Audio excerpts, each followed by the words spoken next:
민지야, 당장 병원 와서 수술비 결제해. 내가 우리 집 돈 빼먹어서 이 꼴 난 거잖아. 이혼했어요. 끝났어요.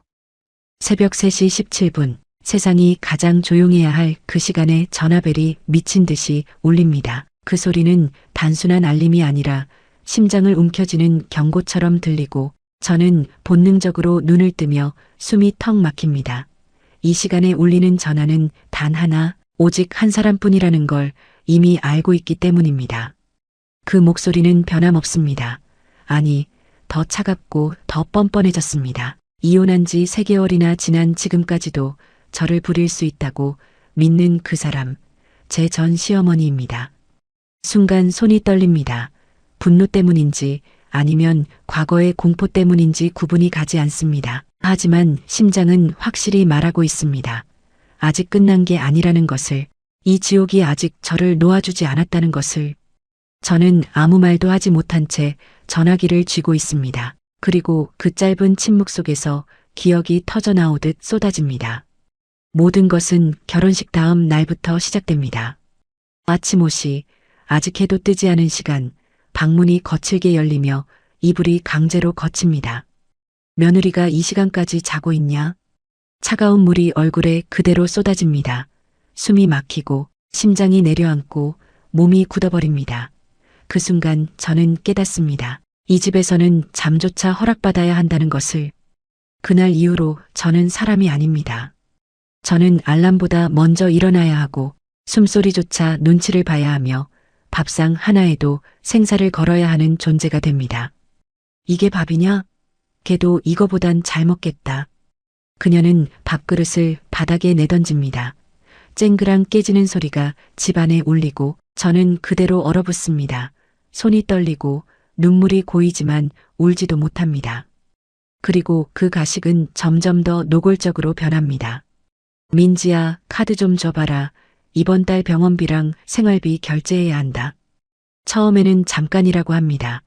나중에 돌려준다고 합니다. 하지만 그 나중은 오지 않습니다.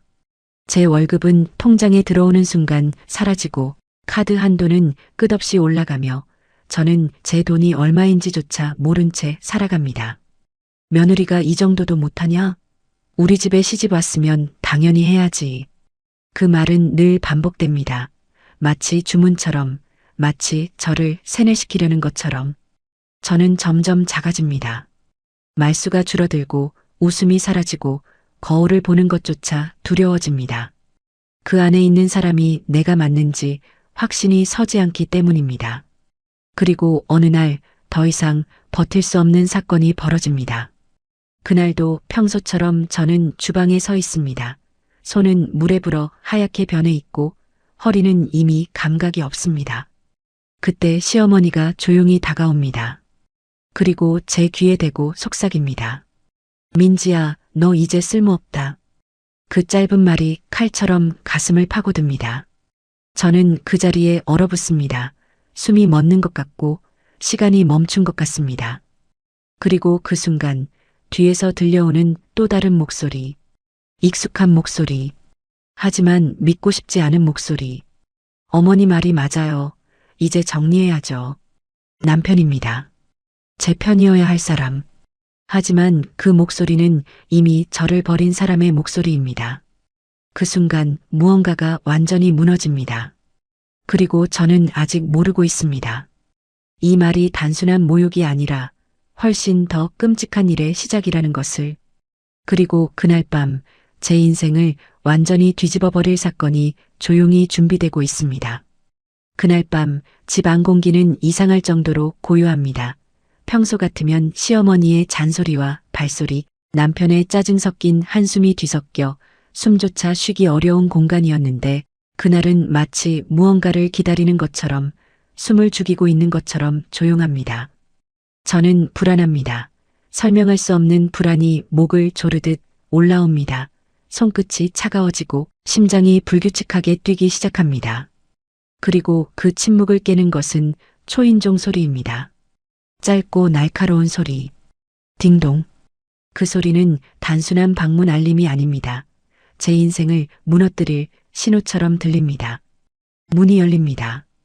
들어오는 사람들은 경찰입니다. 순간 저는 아무것도 이해하지 못합니다. 머리가 하얘지고 몸이 굳어버립니다. 민지 씨 맞으시죠? 절도 및 횡령 혐의로 조사 좀 하셔야겠습니다. 그 말이 떨어지는 순간 제 귀가 멍해집니다. 세상이 멀어지는 것 같고 바닥이 꺼지는 느낌입니다. 무슨 말씀이세요? 겨우 입을 떼지만 목소리는 떨리고 제대로 나오지도 않습니다. 그때 뒤에서 들려오는 목소리. 차갑고 계산된 그리고 완전히 낯선 목소리. 제가 신고했습니다. 시어머니입니다. 저는 천천히 뒤를 돌아봅니다. 그녀는 울고 있습니다. 아니, 울고 있는 척을 하고 있습니다. 눈물은 흐르지만 입꼬리는 아주 미세하게 올라가 있습니다. 그 차가운 미소, 그 서늘한 눈빛, 그 안에 담긴 살기. 며느리가 우리 집 돈을 몰래 빼돌렸어요. 제가 얼마나 믿었는데. 그녀는 경찰 앞에서 무너지는 연기를 합니다. 하지만 저는 압니다. 이건 연기라는 것을, 완벽하게 준비된 함정이라는 것을. 아니에요. 그거 제가 쓴 게 아니에요. 저는 필사적으로 말합니다. 하지만 제 말은 공기 속으로 흩어집니다. 아무도 듣지 않습니다. 경찰은 이미 서류를 들고 있습니다. 통장 거래 내역, 대출 기록, 카드 사용 내역, 모든 것이 제 이름으로 되어 있습니다. 이거 전부 민지 씨 명에 맞죠?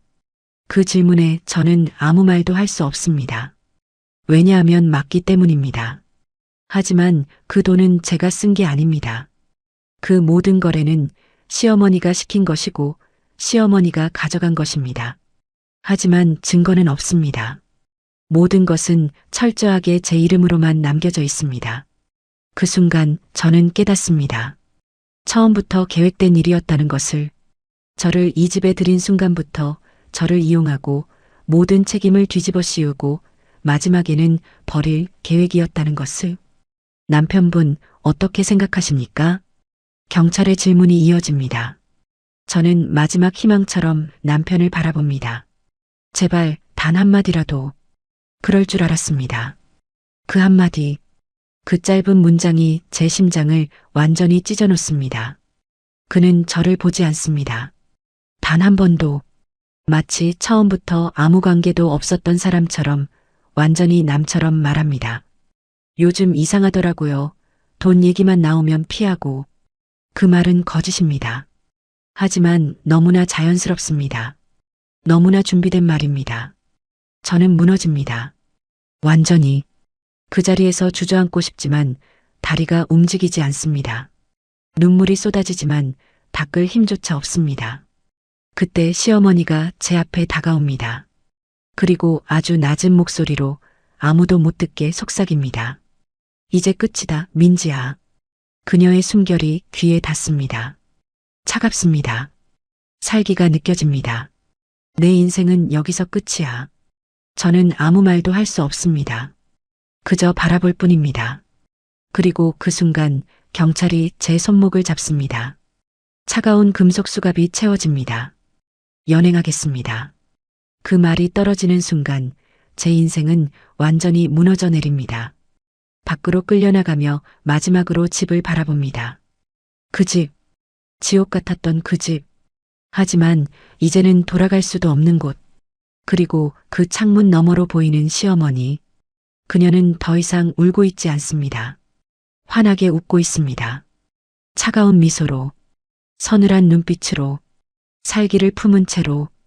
그리고 저는 아직 모릅니다.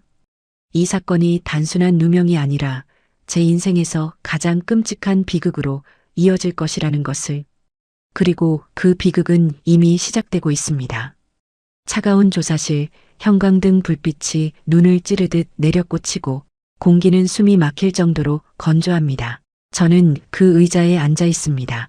손목에는 아직도 수갑의 감각이 남아있고 피부가 쓸린 자리에서 미세한 통증이 계속 올라옵니다. 하지만 그 어떤 통증도 제 가슴 안에서 터져나오는 감정에 비하면 아무것도 아닙니다. 인정하십니까? 그 질문이 반복됩니다. 같은 말, 같은 톤, 같은 시선, 마치 저를 하나의 결론으로 몰아넣기 위한 기계처럼 반복됩니다. 저는 고개를 젓습니다. 아닙니다. 저는 안 했습니다. 하지만 제 목소리는 점점 작아집니다. 점점 힘을 잃어갑니다. 왜냐하면 저조차도 점점 흔들리고 있기 때문입니다. 모든 증거가 저를 가리키고 있기 때문입니다. 그때 문이 열립니다. 그리고 들어오는 사람, 시어머니입니다. 저는 눈을 크게 뜹니다. 참고인 자격으로 오셨습니다. 경찰의 말이 들리지만 귀에 제대로 들어오지 않습니다. 그녀는 천천히 걸어 들어옵니다. 그 발걸음 하나하나가 제 심장을 짓밟는 것처럼 느껴집니다. 그리고 제 앞에 앉습니다. 고개를 기울이며 저를 내려다봅니다. 그 눈빛, 여전히 서늘합니다. 여전히 차갑습니다. 그리고 더 짙어진 살기. 민지야, 왜 그랬어? 그녀는 또 연기를 시작합니다. 눈물을 흘립니다. 손을 떱니다. 하지만 저는 압니다. 이건 연기입니다. 완벽하게 계산된, 철저하게 준비된 연기입니다. 어머니, 제발 그만하세요. 저는 겨우 말을 꺼냅니다. 하지만 목이 메어 제대로 나오지 않습니다. 그 순간 그녀의 눈빛이 바뀝니다. 단 1초, 경찰이 고개를 돌린 그 찰나, 그녀의 입꼬리가 올라갑니다. 차가운 미소, 그리고 아주 작게 속삭입니다. 이미 늦었어. 그 한마디, 그 짧은 문장이 제 안의 마지막 희망을 완전히 부숴버립니다. 조사는 길어집니다. 시간의 감각이 사라집니다. 몇 시간이 지났는지, 몇 번의 질문이 반복됐는지 알 수 없습니다. 그리고 결국 구속영장 신청 들어갑니다. 그 말이 떨어지는 순간 저는 무너집니다. 완전히 몸이 흔들립니다. 눈앞이 흐려집니다. 숨이 제대로 쉬어지지 않습니다. 그때 갑자기 배를 움켜쥡니다. 극심한 통증, 칼로 찌르는 것 같은 고통이 복부를 가릅니다. 아, 아파. 입에서 신음이 터져 나옵니다. 경찰이 당황합니다. 괜찮으세요? 하지만 저는 대답할 수 없습니다. 왜냐하면 저는 알고 있기 때문입니다. 이 고통이 무엇인지, 이상하게도 너무 익숙한 고통이기 때문입니다. 그리고 그 순간 머릿속이 번쩍입니다. 병원, 며칠 전, 의사의 말, 임신 초기입니다. 스트레스 절대 받으시면 안 됩니다. 그 기억이 떠오르는 순간 온몸이 얼어붙습니다. 눈물이 쏟아집니다. 하지만 이미 늦었습니다. 바닥에 피가 번집니다. 천천히, 하지만 확실하게. 모든 것이 무너지는 소리와 함께 구급차 불러 누군가 외칩니다. 하지만 그 소리는 점점 멀어집니다. 저는 들것에 실려나갑니다. 천장이 흔들립니다. 빛이 번집니다. 그리고 그 와중에도 시어머니가 보입니다. 문 앞에 서서 저를 내려다보며 웃고 있습니다. 차가운 미소로, 서늘한 눈빛으로, 살기를 가득 담은 채로. 그 순간 저는 깨닫습니다. 이건 단순한 누명이 아닙니다. 이건 살인입니다. 그리고 병원, 희미한 의식 속에서 들려오는 말, 유산입니다. 그 한마디, 세상이 완전히 멈춥니다. 심장이 떨어지는 것 같습니다. 눈물이 흐르지만 소리조차 나오지 않습니다. 저는 아무것도 할 수 없습니다. 그저 천장을 바라봅니다. 아무것도 없는 눈으로, 모든 것을 잃은 사람의 눈으로. 그때 병실 문이 열립니다. 남편입니다. 저는 마지막 희망처럼 그를 바라봅니다. 하지만 그는 한 발짝도 다가오지 않습니다. 차갑게 말합니다. 이혼합시다. 그 말은 칼입니다. 제 심장을 남아있던 마지막 조각까지 완전히 찢어버리는 칼입니다. 이미 변호사 통해서 서류 보냈습니다. 그는 끝까지 저를 보지 않습니다. 그리고 돌아섭니다. 떠납니다. 저는 혼자 남습니다. 완전히 그 누구도 없이, 그 어떤 희망도 없이. 그리고 그 순간 제 안에서 무언가가 바뀝니다. 완전히, 조용히, 하지만 확실하게. 눈물이 멈춥니다. 숨이 고릅니다. 시선이 변합니다. 서늘하게, 차갑게, 살기를 품은 채로. 그리고 저는 아직 모릅니다. 이 절망의 끝에서 전혀 다른 인생이 시작될 것이라는 것을. 그리고 그들이 절대 건드려서는 안 될 것을 건드렸다는 사실을. 병실의 공기는 여전히 차갑습니다. 소독약 냄새가 코끝을 찌르고 기계음이 일정하게 울리는 그 공간에서 저는 천장을 바라보고 있습니다. 아무것도 느껴지지 않는 얼굴. 하지만 그 안에서는 완전히 다른 것이 꿈틀거리고 있습니다. 무너진 것이 아니라 무언가가 깨어나고 있습니다. 눈물이 멈춘 그 순간부터입니다. 더 이상 울지 않습니다. 더 이상 흔들리지 않습니다. 그저 생각합니다. 정확하게, 차갑게, 그리고 계산합니다. 제가 잃은 것들, 그리고 그들이 빼앗은 것들. 그때 병실 문이 다시 열립니다. 낯선 남자가 들어옵니다. 정장을 입고 있습니다. 단정합니다. 그리고 눈빛이 예리합니다. 그는 아무 말 없이 제 앞에 서서 고개를 숙입니다. 민지님 맞으십니까? 그 목소리는 조용하지만 무겁습니다. 저는 아무 대답도 하지 않습니다. 그저 바라봅니다. 그러자 그는 서류를 꺼냅니다. 두꺼운 파일. 그리고 조용히 말을 이어갑니다. 저는 고 김태수 회장님의 법무 대리인입니다. 그 이름, 그 순간 공기가 멈춥니다. 시간이 멈춘 것처럼 느껴집니다.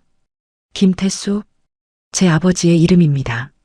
하지만 저는 그 이름을 입 밖으로 꺼낸 적이 없습니다. 단 한 번도. 숨겨왔기 때문입니다. 의도적으로. 그는 계속 말합니다. 회장님께서 생전에 남기신 유산 관련하여 이제 더 이상 지체할 수 없다는 판단하에 민지님께 모든 권한을 이양하는 절차를 진행하러 왔습니다. 그 말이 끝나는 순간 제 심장이 천천히 아주 무겁게 뛰기 시작합니다. 툭, 툭, 툭. 마치 오랫동안 잠들어 있던 것이 깨어나는 소리처럼. 그는 파일을 엽니다. 수많은 서류, 계약서, 지분 구조, 부동산 등기부등본, 해외 계좌 내역, 기업 인수 계약서, 그 모든 것의 이름 옆에 제 이름이 적혀 있습니다. 민지, 제 이름, 김태수 회장님의 유일한 상속인으로서 현재 그룹 지분 62%, 계열사 18개, 해외 법인 7개, 그리고 보유 부동산 전체가 민지님 명의로 이전 완료된 상태입니다. 그 순간 저는 천천히 숨을 들이쉽니다. 그리고 아주 조용히 아주 낮게 말합니다. 지금까지 보류하고 있었죠. 그는 고개를 끄덕입니다. 네, 민지님의 요청에 따라 모든 자산은 비공개 상태로 유지되었습니다. 맞습니다. 저는 알고 있었습니다. 처음부터 제가 누구인지, 제가 무엇을 가지고 있는지. 하지만 저는 선택했습니다. 평범하게 살겠다고, 사랑 하나 믿고. 그 선택이 얼마나 어리석었는지 이제야 확실하게 깨닫습니다. 제 입꼬리가 천천히 올라갑니다. 차가운 미소, 서늘한 눈빛. 이제 풀죠. 짧지만 모든 것을 뒤집는 말. 그는 즉시 고개를 숙입니다. 지시 주십시오, 대표님. 대표님. 그 호칭이 공기를 가릅니다. 그 순간 제가 완전히 돌아옵니다. 민지가 아니라 김태수의 딸, 그 그룹의 주인, 권력을 가진 사람으로. 저는 침대에서 천천히 몸을 일으킵니다. 아직 몸은 완전히 회복되지 않았습니다. 하지만 상관없습니다. 이제 중요한 건 몸이 아닙니다. 타이밍입니다. 법무팀, 재무팀 전부 소집하세요. 목소리가 달라집니다.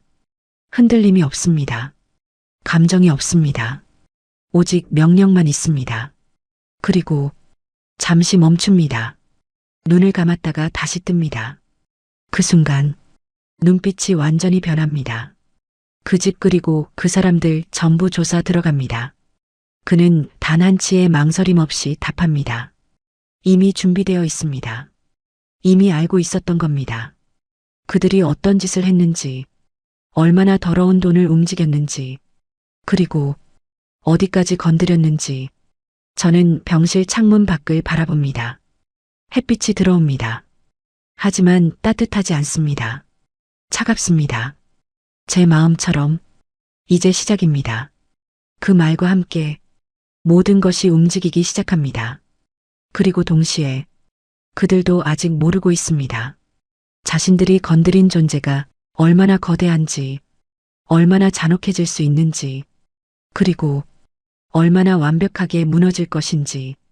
도시는 아무 일도 없다는 듯 평온하게 돌아가고 있습니다. 그리고 그 중심에는 제가 있습니다. 조용히, 그러나 치밀하게 모든 것을 조정하고 있습니다. 회의실, 긴 테이블 위에 수십 개의 파일이 놓여 있습니다. 법무팀, 재무팀, 감사팀이 모두 자리하고 있고 그들의 시선은 오직 저 하나에게 집중되어 있습니다. 보고 시작하세요. 제 목소리는 낮고 단단합니다. 감정은 없습니다. 오직 명령만 존재합니다. 네, 대표님. 우선 대상자 김 씨, 탈세 및 명예 도용 관련 자료 국세청 제출 완료되었습니다. 첫 번째, 국세청.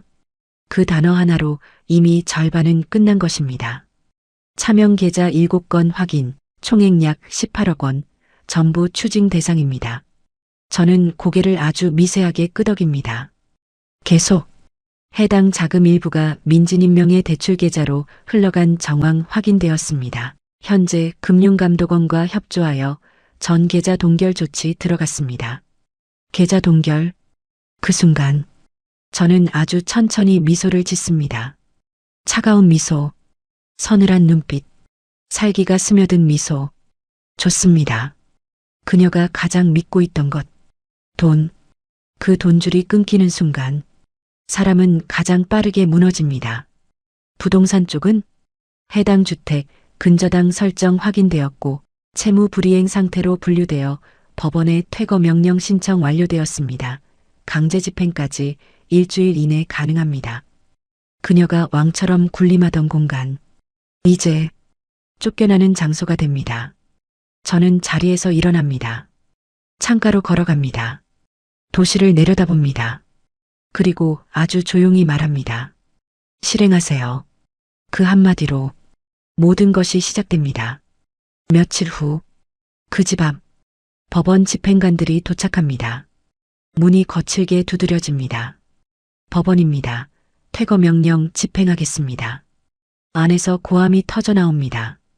뭐야? 무슨 소리야? 문이 열리고 그녀가 나옵니다. 시어머니, 여전히 뻔뻔한 얼굴. 하지만 눈동자가 흔들리고 있습니다. 이거 잘못된 거야. 내가 주인인데. 집행관이 냉정하게 말합니다. 등기부등 본상 소유주와 채권 관계 확인 완료되었습니다. 즉시 퇴거하십시오. 그녀의 얼굴이 굳습니다. 처음입니다. 그 서늘하던 눈빛이 흔들리는 순간 말도 안 돼 이 집은. 그때 제 차가 멈춥니다. 문이 열립니다. 저는 천천히 내립니다. 발걸음 하나하나가 고요하게 울립니다. 그녀의 시선이 저를 향합니다. 그리고 멈춥니다. 완전히. 너 민지야? 그 목소리에 떨림이 섞입니다. 저는 아무 말 없이 다가갑니다. 그리고 그녀 앞에 섭니다. 서늘한 눈빛, 차가운 미소, 살기를 머금은 얼굴. 퇴거하십시오. 단 한마디. 그녀의 얼굴이 일그러집니다. 내가 뭔데? 저는 조용히 서류를 들어 올립니다. 등기부등본, 소유주 이름, 민지, 제 이름. 그녀의 손이 떨립니다. 이건 말도 안 돼. 말이 됩니다. 저는 한 걸음 더 다가갑니다. 이제 끝입니다. 그 순간 집행관들이 움직입니다. 짐이 밖으로 던져집니다. 가구가 끌려 나옵니다. 그녀는 소리를 지릅니다. 발버둥 칩니다. 하지만 아무도 듣지 않습니다. 이미 모든 것이 끝났기 때문입니다. 그리고 그날 오후 뉴스가 터집니다. 지역 유지 김 씨 탈세 및 사기 혐의로 긴급 체포. 화면 속 그녀는 수갑을 찬 채 끌려갑니다. 머리는 흐트러지고 얼굴은 망가져 있습니다. 하지만 눈빛은 여전히 독합니다. 끝까지 악합니다. 민지야, 너 가만 안 둬. 그 외침이 화면을 뚫고 나옵니다. 하지만 저는 웃습니다. 차갑게, 조용하게, 이미 모든 것이 끝났기 때문입니다. 남편, 그 역시 무너지기 시작합니다. 회사, 그가 다니던 곳, 저희 그룹의 하청 계열사였습니다. 계약 해지 진행했습니다. 그 한마디로 그의 인생도 무너집니다. 직장도, 수입도, 모든 기반이 사라집니다. 그는 연락합니다. 수십 통, 수백 통. 하지만 저는 받지 않습니다. 이제 그는 저와 아무 관계 없는 사람입니다. 시간이 흐릅니다. 저는 다시 그 도시를 바라봅니다. 같은 자리, 같은 창가. 하지만 완전히 다른 사람으로 서 있습니다. 그때와는 다르게 이제 저는 무너지지 않습니다. 흔들리지 않습니다. 모든 것을 되찾았습니다. 아니, 처음부터 제 것이었던 것을 되찾았을 뿐입니다. 저는 천천히 미소를 짓습니다. 이번에는 따뜻합니다. 완전히 끝났기 때문입니다. 그리고 저는 압니다. 이 이야기가 끝이 아니라는 것을. 이 이야기 어떻게 들으셨습니까? 여러분, 가슴이 뻥 뚫리는 사이다였습니까? 아니면 아직도 분노가 남아 계십니까? 여러분이라면 그 새벽 전화에 어떻게 답하셨겠습니까? 그리고 그 순간 과연 어떤 선택을 하셨겠습니까? 지금 이 순간 좋아요와 구독으로 민지의 다음 이야기, 그리고 더 강렬한 복수 사연을 함께 해주십시오. 엄마 당장 나가세요. 아들 믿고 집 넘겼다가 쫓겨났습니다. 현관문 앞에서 들려오는 차가운 목소리에 박순자 씨는 손에 들고 있던 국그릇을 그대로 떨어뜨립니다. 쨍그랑 된장국이 바닥에 튀고 김이 모락모락 올라오던 밥상은 순식간에 엉망이 됩니다. 박순자 씨는 떨리는 눈으로 아들을 바라봅니다. 무슨 소리냐? 하지만 아들 민수의 얼굴에는 단 한 점의 망설임도 없습니다. 핏대선 얼굴, 굳게 담은 입술, 그리고 옆에서 팔짱을 낀 며느리 지연의 서늘한 눈빛. 그 순간 박순자 씨는 숨이 멎을 듯한 순간을 느낍니다.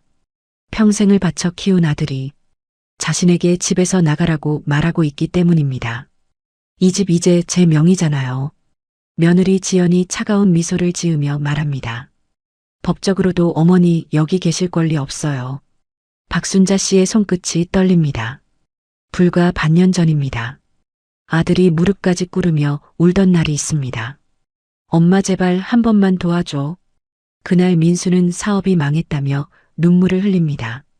카드값 연체, 은행 대출 독촉, 거래처 소송, 심지어 신용불량 직전이라는 말까지 합니다. 박순자 씨는 하늘이 무너지는 기분이었습니다. 남편 없이 혼자 키운 외아들입니다. 새벽 시장에서 생선 손질하며 번 돈, 식당 설거지하며 모은 돈, 허리 디스크를 참고 청소일하며 버틴 세월. 그 피 같은 돈으로 겨우 마련한 집 한 채였습니다. 서울 외곽 오래된 아파트였지만 그 집은 박순자 씨 인생 그 자체였습니다. 그런데 아들은 울먹이며 말합니다. 엄마 집 담보로만 좀 도와주면 안 돼? 나 진짜 죽고 싶어. 그 말을 듣는 순간 박순자 씨는 눈앞이 캄캄해집니다. 자식이 죽고 싶다는 말. 부모에게 그보다 더 무서운 말은 없습니다. 결국 박순자 씨는 결심합니다. 아들 이름으로 집을 넘겨줍니다. 대출만 받고 다시 돌려주는 거다? 엄마 절대 버리는 거 아니다? 민수는 손까지 붙잡으며 말합니다. 엄마, 내가 어떻게 엄마를 버려. 평생 모실게. 그때 며느리 지연도 울먹이며 고개 숙입니다. 어머니, 저희 진짜 다시 잘할게요. 박순자 씨는 그 말을 믿었습니다. 아니, 믿고 싶었습니다. 하지만 집 명의가 넘어간 지 딱 3달 뒤부터 모든 게 변하기 시작합니다. 며느리 지연의 말투가 달라집니다. 어머니, 전기 좀 아껴 쓰세요. 물값 너무 많이 나오잖아요. 처음엔 미안했습니다. 그래서 더 조심합니다. 불도 빨리 끄고 여름에도 선풍기만 틉니다. 그런데도 며느리는 계속 눈치를 줍니다. 냉장고 반찬에도, 세탁기 돌리는 시간에도, TV 보는 소리에도 불만을 터뜨립니다. 어느 날은 손녀가 먹던 딸기를 하나 집어 먹었다가 며느리는 한숨부터 쉽니다. 어머니 애 먹을 것도 좀 남겨두셔야죠. 그 말을 듣는 순간 박순자 씨 가슴이 철렁 내려앉습니다. 내 집인데, 내가 평생 벌어 산 집인데, 왜 눈치를 봐야 하는지 이해할 수 없습니다. 하지만 박순자 씨는 참습니다. 아들만은 다를 거라 믿었기 때문입니다. 그런데 어느 날 밤, 방문 밖에서 들려오는 며느리 목소리에 박순자 씨는 잠을 이루지 못합니다. 여보, 진짜 이제 어머니 모시는 거 한계야. 우리도 우리 인생 살아야지. 그리고 이어지는 아들의 대답. 조금만 더 기다려. 요양원 알아보고 있어. 순간 박순자 씨는 귀를 의심합니다. 요양원. 자신을 보내버릴 계획을 하고 있었던 겁니다. 그날 밤 박순자 씨는 이불을 뒤집어 쓴 채 몰래 울었습니다. 소리내 울지도 못합니다. 행여 들킬까봐 입을 틀어막고 흐느낍니다. 눈물이 베개를 적십니다. 하지만 더 끔찍한 일은 그 다음 날 벌어집니다. 아침 식탁? 며느리 지연이 서류 하나를 탁 내려놓습니다. 어머니 여기 서명하세요. 이게 뭔데? 요양시설 입소 동의서예요. 순간 박순자 씨 얼굴이 새하얗게 질립니다. 내가 왜 거길 가니? 그러자 며느리가 싸늘하게 웃습니다. 그 차가운 미소, 사람을 얼어붙게 만드는 서늘한 눈빛. 어머니 혼자 계시면 위험하잖아요. 연세도 있으시고, 나 아직 멀쩡하다. 멀쩡한 분이 새벽에 가스 켜놓고 주무세요? 순간 박순자 씨 눈이 커집니다. 그런 적 없습니다. 절대 없습니다. 하지만 며느리는 기다렸다는 듯 말합니다. 치매 초기 아니냐고 관리사무소에서도 말 나와요. 거짓말하지 마라. 박순자 씨가 떨리는 목소리로 외칩니다. 그러자 아들이 낮은 목소리로 말합니다. 엄마 우리도 힘들어. 그 순간입니다. 박순자 씨는 무언가 이상함을 느낍니다. 아들의 눈빛. 예전의 따뜻한 눈빛이 아닙니다. 차갑고 계산적인 눈빛. 마치 남처럼 바라보는 얼굴. 숨이 멎을 듯한 순간. 박순자 씨는 직감합니다. 이 사람들이 자신을 쫓아내려 한다는 걸. 그리고 그날 밤 박순자 씨는 우연히 며느리의 통화 내용을 듣게 됩니다. 네, 아파트 곧 비울 거예요. 매매는 바로 가능할 겁니다. 순간 박순자 씨 손에서 물컵이 미끄러집니다. 툭! 작은 소리였지만 거실은 순식간에 조용해집니다. 며느리 지연이 천천히 고개를 돌립니다. 그리고 서늘한 눈빛으로 박순자 씨를 바라봅니다. 어머니, 도대체 어디까지 들으셨어요? 배신은 이미 시작되고 있었습니다. 거실 공기가 얼어붙습니다. 박순자 씨는 떨어진 물컵을 멍하니 바라봅니다. 손끝이 떨립니다. 심장이 미친 듯 뛰기 시작합니다. 며느리 지연은 천천히 다가옵니다. 또각, 또각, 슬리퍼 끄는 소리조차 서늘하게 들립니다. 어머니, 남의 이야기 엿듣는 거 아닙니다. 차가운 미소, 입꼬리는 올라가 있는데 눈은 전혀 웃지 않습니다. 박순자 씨는 떨리는 목소리로 말합니다. 집을 판다고? 설마 이 집? 그러자 며느리가 한숨을 쉽니다. 어머니, 이미 명예 저희 앞으로 다 넘어왔잖아요. 그 순간 박순자 씨는 숨이 멎을 듯한 순간을 느낍니다. 그 말이 칼처럼 가슴에 꽂힙니다. 내 집이 아니라는 말, 평생 피땀 흘려 산 집이 이제는 남의 것이 되었다는 현실. 박순자 씨는 급히 아들을 찾습니다. 민수야, 너도 알고 있었니? 하지만 민수는 고개를 돌린 채 말합니다. 엄마 우리도 살아야 돼. 짧은 한마디. 그 말에 박순자 씨의 세상이 무너집니다. 나를 내쫓겠다는 거냐? 그러자 며느리가 차갑게 웃습니다. 내쫓는 게 아니라 좋은 시설 보내드리는 거죠. 요즘 실버타운 얼마나 잘 되어 있는데요. 난 안 간다. 박순자 씨가 처음으로 소리를 지릅니다. 핏대선 얼굴, 눈에는 눈물이 맺혀 있습니다. 그러자 지연의 표정이 싸늘하게 굳습니다. 그럼 저희도 방법이 없네요. 뭐, 법적으로 진행해야죠. 순간 박순자 씨는 말문이 막힙니다. 법적으로 자식이 부모를 상대로 법 이야기를 꺼내는 순간 그 집은 이미 가족이 아닙니다. 그날 이후 집안 분위기는 완전히 달라집니다. 며느리는 대놓고 무시하기 시작합니다. 밥도 따로 먹습니다. 국도, 반찬도 박순자 씨 몫은 점점 줄어듭니다. 냉장고에는 손대지 마세요라는 메모까지 붙습니다. 어느 날은 세탁해둔 옷이 베란다 바닥에 던져져 있습니다. 비에 젖어 냄새까지 납니다. 박순자 씨는 조용히 다시 빨래를 합니다. 눈물이 떨어져도 소리조차 내지 못합니다. 그런데 더 끔찍한 일은 따로 있었습니다. 며느리가 동네 사람들에게 이상한 말을 퍼뜨리기 시작한 겁니다. 어머니가 요즘 치매가 심하세요. 밤마다 이상 행동을 하시거든요. 관리사무소 경비, 옆집 주민, 심지어 교회 권사들에게까지 소문이 퍼집니다. 박순자 씨는 교회에서까지 이상한 시선을 느낍니다. 수군거림. 그 집 어머니 치매라며? 아들네가 엄청 고생한데. 그 순간 박순자 씨는 얼굴이 화끈거립니다. 억울합니다. 분합니다. 하지만 아무도 자신의 말을 믿어주지 않습니다.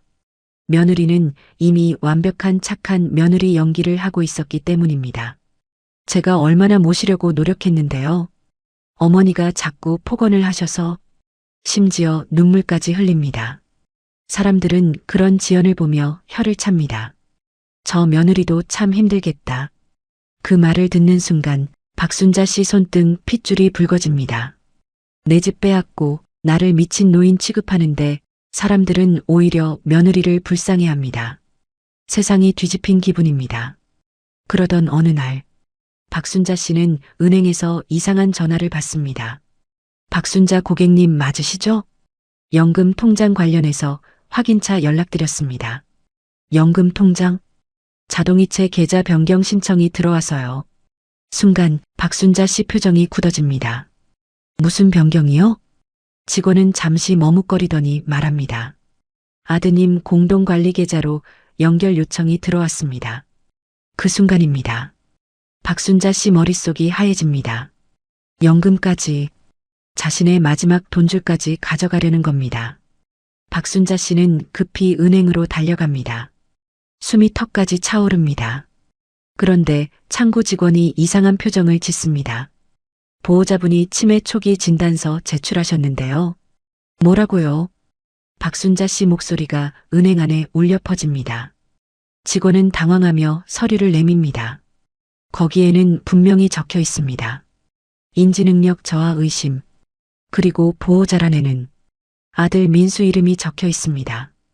박순자 씨는 손이 덜덜 떨립니다. 이거 거짓말이야. 난 멀쩡해. 하지만 직원은 난처한 얼굴입니다. 가족 간 문제라 저희도. 그 순간 뒤에서 익숙한 목소리가 들립니다. 엄마. 돌아보니 민수와 지연이 서 있습니다. 며느리는 차가운 미소를 짓고 있습니다. 어머니, 왜 혼자 나오셨어요? 위험하게. 그 말에 은행 직원 표정까지 달라집니다. 박순자 씨는 아들을 노려봅니다. 너, 내가 이런 거냐? 하지만 민수는 한숨만 쉽니다. 엄마 자꾸 기억 못하잖아. 우리도 어쩔 수 없어. 거짓말하지 마라. 박순자 씨가 떨리는 목소리로 외칩니다. 순간 은행 안 사람들이 모두 쳐다봅니다. 며느리는 재빨리 박순자 씨 팔을 붙잡습니다. 어머니 진정하세요. 또 흥분하시잖아요. 서늘한 눈빛, 귓가에 낮게 속삭입니다. 계속 이러시면 진짜 정신병원 보내버릴 수도 있어요. 그 순간 박순자 씨 온몸에 소름이 돋습니다. 이 사람들 정말로 자신을 미친 노인으로 만들려 하고 있습니다. 은행을 나온 뒤 박순자 씨는 공원 벤치에 주저앉습니다. 다리가 풀립니다. 눈앞이 흐려집니다. 평생 믿었던 아들입니다. 그런데 지금 그 아들이 자신의 연금, 집, 명예까지 전부 빼앗고 있습니다. 그리고 그날 저녁 집으로 돌아온 박순자 씨는 또 한 번 충격을 받습니다. 현관 비밀번호가 바뀌어 있는 겁니다. 삑, 삑. 번호가 틀렸다는 기계음만 반복됩니다. 박순자 씨 얼굴이 새하얗게 질립니다. 그때 안에서 들려오는 며느리 목소리. 누구세요? 잠시 뒤 문이 열립니다. 그리고 며느리는 차가운 미소를 지으며 말합니다. 어머니, 이 집 마음대로 나가시면 안 된다니까요.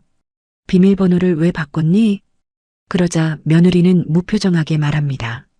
치매 환자 실종 예방 차원입니다. 순간 박순자 씨는 주먹을 꽉 움켜쥡니다. 분노로 손끝이 떨립니다. 하지만 더 충격적인 건 다음 말이었습니다. 그리고 어머니, 다음 주에 법원에서 성년 의견인 심사 나갑니다. 뭐? 이제 어머니 재산 관리는 저희가 하게 될 거예요. 숨이 멎을 듯한 순간 박순자 씨는 직감합니다. 이건 단순한 불효가 아닙니다. 처음부터 계획된 재산 강탈이었다는 걸. 모든 것을 빼앗기던 날. 성년 의견인 심사. 그 말이 머릿속에서 계속 맴돕니다. 박순자 씨는 밤새 한숨도 자지 못합니다. 천장만 바라봅니다. 이불 속에서 손을 꼭 움켜쥡니다. 심장이 쿵쿵 뜁니다. 성년 의견인이 지정되면 끝입니다. 통장도, 연금도, 재산도, 심지어 자신의 삶조차 마음대로 할 수 없게 됩니다. 그런데 더 끔찍한 건 그걸 자기 아들이 하고 있다는 사실입니다. 새벽 4시, 박순자 씨는 조용히 방문을 엽니다. 물 한 잔이라도 마시려 했던 순간, 거실 불빛 아래 며느리 지연이 무언가 서류를 정리하고 있는 모습이 보입니다. 박순자 씨는 숨을 죽입니다. 그리고 들려오는 며느리 목소리. 치매 진단만 확실하게 나오면 끝나요. 요양원 보내고 집 팔면 돼요. 순간 박순자 씨 다리가 휘청합니다. 전화기 너머 누군가 웃는 소리까지 들립니다. 아파트 시세 지금 많이 올랐잖아요. 대출 갚고도 남아요. 그 말을 듣는 순간 박순자 씨는 숨이 멎을 듯한 순간을 느낍니다. 자신은 사람이 아닙니다. 돈이었습니다. 집 한 채, 연금 통장, 그것 때문에 자식이 부모를 버리고 있습니다. 박순자 씨 눈가가 떨립니다. 그런데 바로 그때, 어머니, 등 뒤에서 들려오는 낮은 목소리. 아들 민수입니다. 박순자 씨는 깜짝 놀라 돌아봅니다. 민수는 서늘한 눈빛으로 어머니를 내려다봅니다. 왜 안 주무세요? 너희 지금 내 집 팔려고 하는 거냐? 잠시 정적이 흐릅니다. 그리고 민수는 피곤하다는 듯 한숨을 쉽니다. 엄마, 현실적으로 생각해야지. 현실? 그 집 갖고 있어봤자 뭐해? 우리의 학원비도 부족해 죽겠는데. 그 순간 박순자 씨 눈에서 눈물이 터집니다. 그래서 나를 버리겠다는 거냐? 하지만 민수는 끝내 눈을 피합니다. 그 차가운 얼굴. 박순자 씨는 그 얼굴에서 어린 시절 아들의 모습을 찾지 못합니다. 어릴 적 열라면 없고 병원 뛰어가던 기억. 김밥 못 사 먹을까 몰래 굶던 기억. 대학 등록금 마련하려 금반지까지 팔았던 기억. 그 모든 세월이 한순간에 무너집니다. 며느리 지연은 냉정하게 말합니다. 어머니도 이제 현실 받아들이세요. 내가 왜 내 집에서, 그 집 이제 저희 거라니까요. 핏대선 얼굴로 외치는 박순자 씨. 그 집은 내가 산 집이야. 순간 며느리 표정이 싸늘하게 변합니다. 증여하셨잖아요. 법적으로 끝난 겁니다. 법적으로. 그 말이 망치처럼 내려꽂힙니다. 박순자 씨는 아무 말도 하지 못합니다. 서류 한 장, 도장 한 번, 그걸로 평생 인생이 무너졌습니다. 그리고 며칠 뒤, 결국 법원 심사 날짜가 다가옵니다. 며느리는 일부러 박순자 씨를 불안하게 만듭니다. 괜히 이상한 소리 하지 마세요. 판사님 앞에서 흥분하면 바로 끝나요. 아들도 거듭 말합니다. 엄마 그냥 조용히 있어. 우리도 엄마 버리려는 거 아니야. 하지만 그 눈빛은 이미 가족의 눈빛이 아닙니다. 계산기처럼 차가운 눈빛. 박순자 씨는 점점 숨이 막혀옵니다. 그리고 심사 당일, 법원 대기실. 박순자 씨는 낡은 가방을 꼭 끌어안고 앉아 있습니다. 손끝이 차갑습니다. 그런데 며느리 지연이 일부러 큰 소리로 말합니다. 어머니 요즘 새벽마다 사람 못 알아보시잖아요. 저희도 너무 힘들어요. 주변 사람들이 힐끔힐끔 쳐다봅니다. 박순자 씨 얼굴이 붉어집니다. 거짓말하지 마라. 작게 중얼거리지만 아무도 듣지 않습니다. 그리고 심사실 안. 판사가 조용히 묻습니다. 성함이 어떻게 되십니까? 박순자 씨는 떨리는 목소리로 대답합니다. 박순자입니다. 최근 기억이 흐려지는 증상이 있으십니까? 순간 며느리가 재빨리 말을 끊습니다. 최근엔 가스불도 켜놓고 주무시고요. 혼자 밖에 나갔다 길도 잃으셨어요. 전부 거짓말입니다. 하지만 민수까지 고개를 끄덕입니다. 저희도 정말 힘듭니다. 그 순간 박순자 씨 심장이 무너져 내립니다. 아들까지 끝내 자신을 미친 사람으로 만들고 있습니다. 아닙니다. 저 멀쩡합니다. 박순자 씨가 울먹이며 외칩니다. 그러자 며느리는 고개를 숙이며 흐느낍니다. 보세요. 조금만 자극받아도 저러세요. 사람들의 시선이 싸늘하게 변합니다. 숨이 막힙니다. 억울합니다. 미칠 것 같습니다.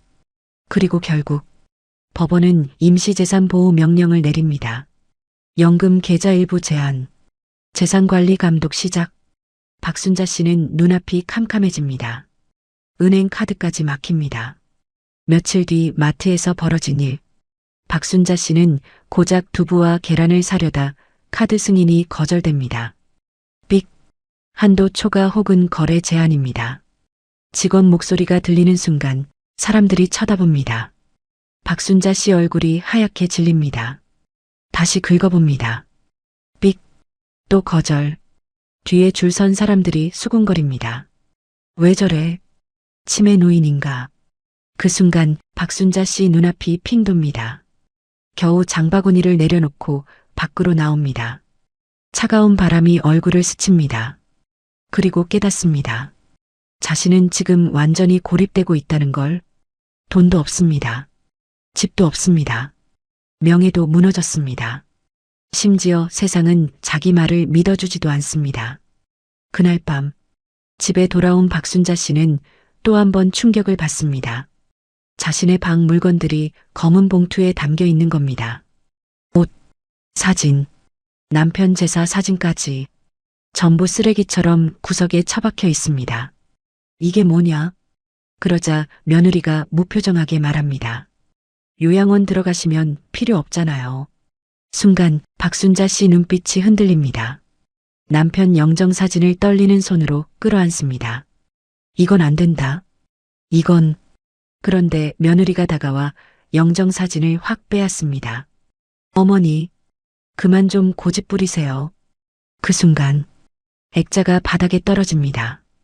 쨍그랑 유리가 산산조각 납니다. 남편 사진 위로 깨진 유리가 흩어집니다. 숨이 멎을 듯한 순간 박순자 씨는 무릎을 꿇고 깨진 사진을 끌어안습니다. 손바닥이 찢어집니다. 피가 흐릅니다. 하지만 아픔도 느껴지지 않습니다. 그때였습니다. 며느리가 낮은 목소리로 말합니다. 솔직히 말씀드릴까요? 박순자 씨가 천천히 고개를 듭니다. 지연은 차가운 미소를 짓고 있습니다. 어머니 빨리 정리돼야 저희도 편해요. 정리? 오래 사시면 저희만 힘들잖아요. 그 말이 떨어지는 순간 박순자 씨 얼굴이 굳어버립니다. 그리고 옆에 서 있던 민수. 그는 끝내 아무 말도 하지 않습니다. 버려진 노인의 정체. 아무 말도 하지 않는 아들. 그 침묵이 가장 잔인합니다. 박순자 씨는 무릎 꿇은 채 깨진 액자를 바라봅니다. 손바닥에서는 피가 흐릅니다. 하지만 민수는 움직이지 않습니다. 예전 같으면 놀라 달려왔을 아들입니다. 엄마 다쳤어? 병원 가야지. 그렇게 호들갑 떨던 아이였습니다. 그런데 지금은 아닙니다. 핏대선 얼굴로 서 있으면서도 눈빛에는 아무 감정도 없습니다. 며느리 지연은 차갑게 말합니다. 어머니, 이제 현실 받아들이세요. 이번 달 안으로 요양원 들어가셔야 해요. 박순자 씨는 천천히 일어섭니다. 다리가 떨립니다. 숨이 턱 끝까지 차오릅니다. 하지만 이번에는 눈물이 나오지 않습니다. 대신 이상하리만큼 차분해집니다. 너무 큰 배신을 당하면 사람은 오히려 조용해집니다. 박순자 씨는 깨진 액자를 품에 안고 방으로 들어갑니다. 그리고 문을 닫습니다. 철컥. 작은 소리였지만 그 순간 무언가가 완전히 끊어진 듯합니다. 방 안은 어둡습니다. 박순자 씨는 남편 사진을 바라봅니다. 여보, 내가 잘못했나 봐. 눈물이 천천히 흐릅니다. 그때입니다. 낡은 서랍 안에서 오래된 휴대전화 하나가 보입니다. 남편이 살아있을 때 쓰던 번호들이 저장된 폴더. 박순자 씨는 떨리는 손으로 번호 하나를 누릅니다. 잠시 후 낮고 묵직한 목소리가 들려옵니다. 네. 박순자 씨는 잠시 말을 잇지 못합니다. 그리고 겨우 입을 엽니다. 정 변호사님, 저 순자예요. 순간 전화기 너머 공기가 달라집니다. 사모님? 무슨 일이십니까? 그날 밤 박순자 씨는 처음으로 모든 사실을 털어놓습니다. 집중여, 치매 누명, 연금 계좌 제한, 요양원 강제 입소. 전화기 너머 정 변호사는 한동안 아무 말이 없습니다. 그리고 아주 낮게 말합니다. 사모님, 왜 이제 연락하셨습니까? 박순자 씨는 흐느낍니다. 내 자식이라. 설마 이럴 줄은 몰랐어요. 그 순간 정 변호사 목소리가 단단해집니다. 내일 바로 뵙겠습니다. 다음 날 아침 며느리 지연은 깜짝 놀랍니다. 현관 앞에 검은 세단 2대가 서 있기 때문입니다. 양복 입은 남자들이 차에서 내립니다. 그리고 정장을 입은 중년 남성이 천천히 걸어옵니다. 정 변호사입니다. 그를 본 순간 며느리 얼굴이 굳어집니다. 누구세요? 정 변호사는 차가운 표정으로 명함을 내밉니다. 법무법인 태성 대표 변호사 정우혁입니다. 순간 민수 표정도 흔들립니다. 법무법인 대표 변호사. 평범한 사람이 아닙니다. 정 변호사는 낮고 단호한 목소리로 말합니다.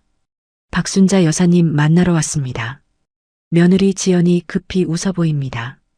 아, 어머니 치매 때문에 지금 외부인 접촉이 좀. 그 순간 정 변호사의 서늘한 눈빛이 번뜩입니다. 치매 판정은 의료 확정도 안 났는데 누가 함부로 그런 말을 합니까? 순간 지연 얼굴이 굳어버립니다.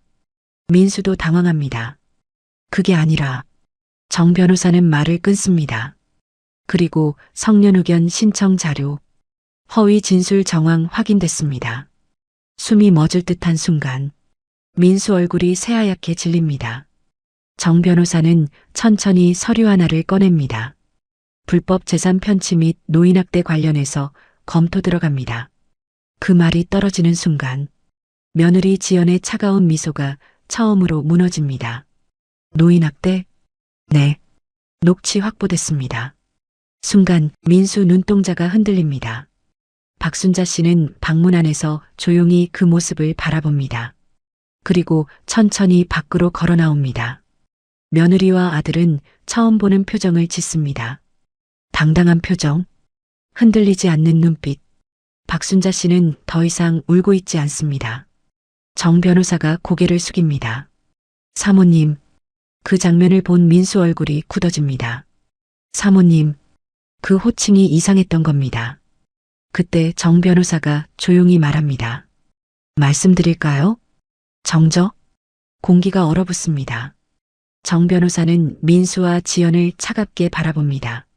박순자 여사님 남편분, 한강건설 창업자셨습니다. 순간 민수 얼굴에서 피가 빠집니다. 며느리 입술까지 떨립니다. 한강건설, 지금은 계열사까지 포함해 수천억 자산 규모로 성장한 중견기업입니다. 그리고 더 충격적인 말, 현재 여사님은 한강건설 비상장 지분 18% 보유자십니다. 숨이 멎을 듯한 순간 민수 입이 천천히 벌어집니다. 뭐? 박순자 씨는 조용히 아들을 바라봅니다. 내 아버지가 남긴 거다. 민수는 얼굴이 새하얗게 질립니다. 엄마 그런 걸 왜 이제? 너희가 물어본 적 있니? 순간 아무 말도 못합니다. 사실 민수는 몰랐습니다. 아버지가 남긴 재산 대부분은 법인 지분과 신탁 자산으로 묶여 있었다는 걸. 박순자 씨는 일부러 평범하게 살았습니다. 아들이 돈만 보고 변할까봐. 하지만 결국 아들은 집 한 채 때문에 부모를 버렸습니다. 그 순간 정 변호사가 마지막 서류를 꺼냅니다. 그리고 하나 더 있습니다. 철컥. 서류가 식탁 위에 놓입니다. 박순자 여사님은 이미 한 달 전 모든 증여 취소 소송 들어가셨습니다. 순간 며느리 지연 얼굴이 완전히 굳어버립니다. 뭐라고요? 직계존속 부양 의무 위반, 기망 및 정서적 학대 정황 포함입니다. 민수 입술이 떨립니다. 엄마 소송을 했다고? 박순자 씨는 천천히 아들을 바라봅니다. 그 눈빛은 더 이상 약한 노인의 눈빛이 아닙니다. 서늘한 눈빛, 그리고 아주 조용한 목소리. 이제부터는 내 차례다. 박순자 씨의 낮고 차가운 목소리가 거실 안을 울립니다. 그 순간 민수는 처음으로 두려움을 느낍니다. 어머니가 아닙니다. 전혀 다른 사람 같습니다. 평생 참고 양보하고 희생만 하던 노인이 아닙니다. 정 변호사는 조용히 서류를 펼칩니다. 증여 취소 소송은 이미 접수됐고 추가로 노인복지법 위반, 재산 편취, 허위 후견 신청까지 검토 중입니다. 며느리 지연 얼굴이 새하얗게 질립니다. 그 정도는 아니잖아요. 그러자 정 변호사가 차갑게 웃습니다. 녹취 들려드릴까요? 찰칵. 휴대폰 녹음 파일이 재생됩니다. 어머니 빨리 정리돼야 저희도 편해요. 집 팔면 대출 다 갚을 수 있잖아. 치매로 몰아가면 끝나요. 순간 민수 얼굴이 무너집니다. 지연은 다급히 외칩니다. 그건 그냥 홧김의 한 말이었어요. 하지만 정 변호사는 싸늘합니다. 법원은 그렇게 안 봅니다. 숨이 멎을 듯한 순간 지연 손끝이 떨립니다. 민수는 급히 박순자 씨 앞으로 다가옵니다. 엄마, 우리 이렇게까지 할 필요는 없잖아. 박순자 씨는 천천히 아들을 바라봅니다. 핏대선 얼굴, 금방이라도 울 것 같은 표정. 하지만 박순자 씨 눈빛은 흔들리지 않습니다. 내가 너 키우려고 손에 물 마를 날이 있었는 줄 아냐? 민수 고개가 천천히 숙여집니다. 엄마 잘못했어. 잘못? 박순자 씨 입가에 차가운 미소가 번집니다. 넌 날 죽이려고 했어. 순간 거실 공기가 얼어붙습니다. 박순자 씨는 떨리는 손으로 남편 영정 사진을 끌어안습니다. 살아있는 사람을 치매 환자로 만들고 연금까지 뺏고 집에서 쫓아내려 했잖아. 민수 눈에서 눈물이 떨어집니다. 하지만 늦었습니다. 이미 너무 늦었습니다. 그리고 일주일 뒤 법원은 박순자 씨 손을 들어줍니다. 허위 자료 제출 정황 확인, 부양 의무 위반 인정, 정서적 학대 정황 인정. 결국 아파트 증여 효력 정지 결정이 내려집니다. 민수와 지연 얼굴은 완전히 굳어버립니다. 특히 치명적이었던 건 금융조사였습니다. 며느리 지연이 몰래 연금 계좌 접근을 시도한 기록, 후견인 신청 전 부동산 담보대출 상담 기록, 아파트 매매 사전 계약 정황까지 전부 드러납니다. 판사는 단호하게 말합니다. 고령 부모 재산을 편취하려 한 정황이 충분합니다. 그 순간 지연 다리가 풀립니다. 민수는 급히 변호사를 찾지만 소용없습니다. 이미 증거가 너무 많습니다. 그리고 더 큰 문제가 터집니다. 한강건설 감사팀이 움직이기 시작한 겁니다. 민수가 다니던 회사, 사실 한강건설 계열 협력사였습니다. 그런데 대표가 직접 조사에 들어갑니다. 회장님, 사모님께 그런 짓을 했다고? 순간 회사 분위기가 뒤집힙니다.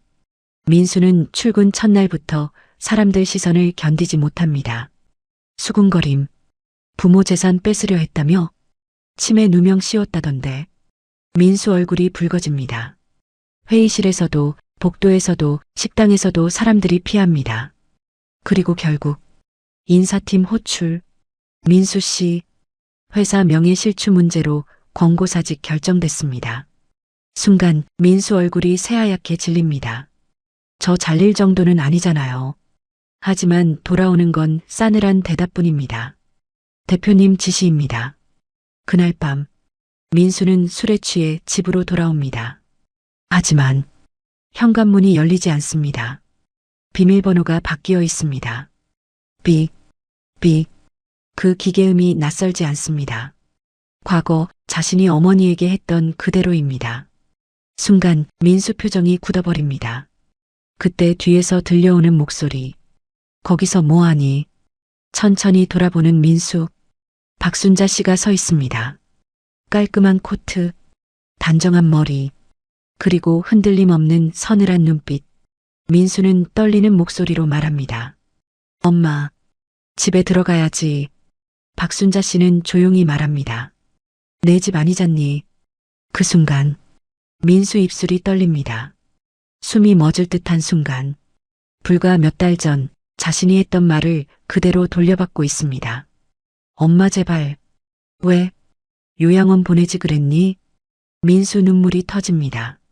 하지만 박순자 씨 표정은 차갑습니다. 난 아직도 내가 왜 그랬는지 이해가 안 된다. 엄마 잘못했어. 한 번만 봐줘. 그 순간 박순자 씨 눈빛이 흔들리는 듯합니다. 하지만 이내 차가운 미소를 짓습니다. 넌 내가 올 때 단 한 번도 안 돌아봤다.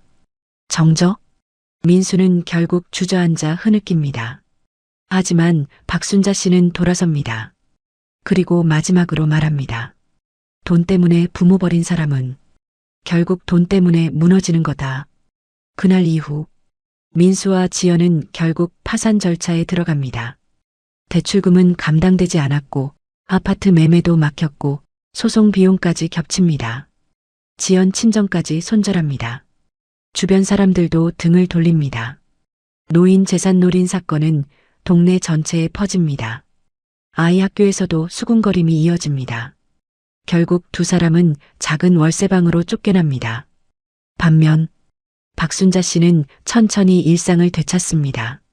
오래된 시장 골목, 따뜻한 국밥집, 교회 사람들, 처음엔 모두 미안해합니다. 권사님, 우리가 몰랐어요. 박순자 씨는 그저 조용히 웃습니다. 그리고 어느 날 박순자 씨는 남편 영정사진 앞에 앉아 조용히 말합니다. 여보, 이제야 내가 정신 차렸어. 창밖으로 햇살이 들어옵니다. 박순자 씨 얼굴 위로 따뜻한 빛이 내려앉습니다. 하지만 그 눈빛은 여전히 단단합니다. 서늘한 눈빛. 약해서 당한 게 아닙니다. 가족이라 믿었기 때문에 당한 겁니다. 그리고 세상에서 가장 무서운 배신은 모르는 남이 아니라 가장 사랑했던 가족에게서 시작된다는 걸 박순자 씨는 끝내 잊지 않았습니다. 여러분은 어떻게 생각하십니까? 자식이라고 해서 끝까지 믿어도 되는 걸까요? 평생 모은 집 한 채, 노후연금, 그리고 부모의 인생까지 가장 가까운 가족이 빼앗으려 든다면 그때도 가족이라는 이름으로 참아야 할까요? 오늘 사연이 조금이라도 가슴에 와닿으셨다면 부모님의 재산과 노후 문제 반드시 다시 한번 생각해 보시기 바랍니다. 특히 공동명예, 증여, 통장 관리 절대 쉽게 넘기시면 안 됩니다. 여러분의 한순간 선택이 평생의 지옥이 될 수도 있습니다. 그리고 여러분이라면 아들이 무릎 꿇고 집을 부탁했을 때 과연 넘겨주셨겠습니까? 댓글로 여러분 생각 남겨주세요. 사연이 안타까우셨다면 구독과 좋아요 부탁드립니다. 여러분의 응원 하나가 또 다른 누군가의 인생을 지켜줄 수 있습니다.